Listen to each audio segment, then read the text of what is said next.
Okay, this video shows you how to create the charging cube. So I'm going to go in and create a new part. It's going to be an inch part. Make sure you're in an English folder. And we're going to start by drawing the actual cube itself first. So charging cubes have different sizes, as you know. I'm going to make mine just be 1 inch cube for now. There you go, you have a 1 inch, but I'm going to round it because most consumer electronics have rounded corners. When you're doing a fillet, this is the fillet radius. So it's the diameter of the circle that would make up that corner. So you can pick the point, as I am here, that makes up the corner. Or here, it doesn't really like this because you already have the origin point there. So what I'm going to do is I'm going to pick the 2 lines to make up the fillet. And somehow it's, there we go. So we're now done with the fillet. We're done with the sketch because we're fully constrained. So let's extrude this. We're going to make it 1 inch. And now we're good with that. So now I'm going to draw the part that plugs into the wall. All right, so I'm going to start by drawing a rectangle. I didn't put any dimensions on, as you saw. So now I'm going to come back in and dimension it. So the width of these are typically around 0.06 inches. Fine that it moved. We'll deal with that later. The height of this, I happened to pull off the internet, and it was in metric, so it's going to be 6.6 millimeters. And now I would like to space it from the middle of the part. So I'm going to have to project this sketch because, as you can see, it's not picking the midpoint of this line yet. So if I project this line, I will now have access to the midpoint, hopefully. And it's not giving me this.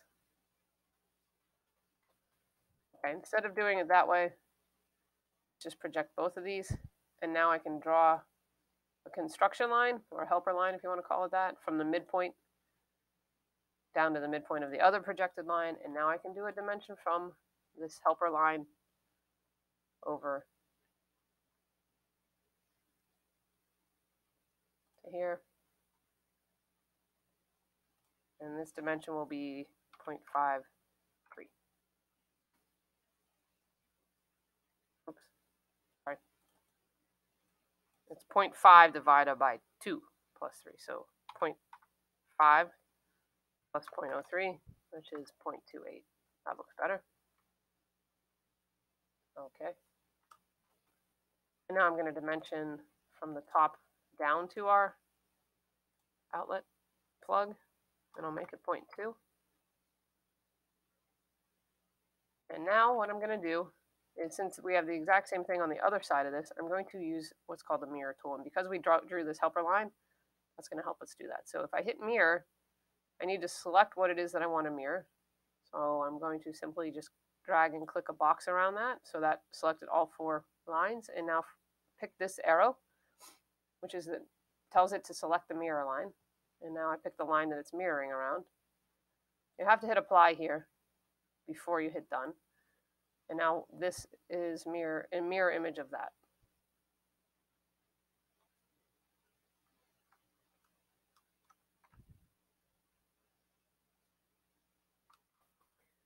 And now that I'm seeing this, I'm realizing I messed up this dimension. This should actually be subtracting the 0.03, and that looks better. All right, so now we're going to extrude both of these prongs. And the distance I have, again, in metric, so it's going to be 18.2. You can see it looks really long, and that's because it's still assuming inches. So as soon as I put the metric on, it'll shorten it back up. All right, so that's the wall outlet side, and now we're going to make the USB side. So again, you're going to have to start a sketch on this surface. And we're going to draw, and what it's doing now is it's pulling the projected geometry from the other side. But just ignore that, don't click on those. All right, so the dimensions of a USB receptacle. is approximately 0.5 to 0.2. And of course, you're going to want this centered. So I'm going to pick the vertical constraint and make sure that these points are vertically aligned.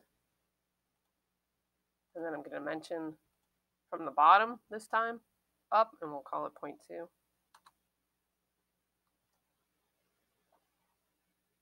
And now I'm just going to extrude into the box, so cutting it. Should be around a ½ inch deep. And now I will leave it to you if you want to draw in the extra little components that are typically inside of one of these ports. If you look inside a USB port, it does not look just like an open box. I'll leave that for extra credit. What you want to do here, though, is pick the extrusions and color them appropriately. So maybe make this white.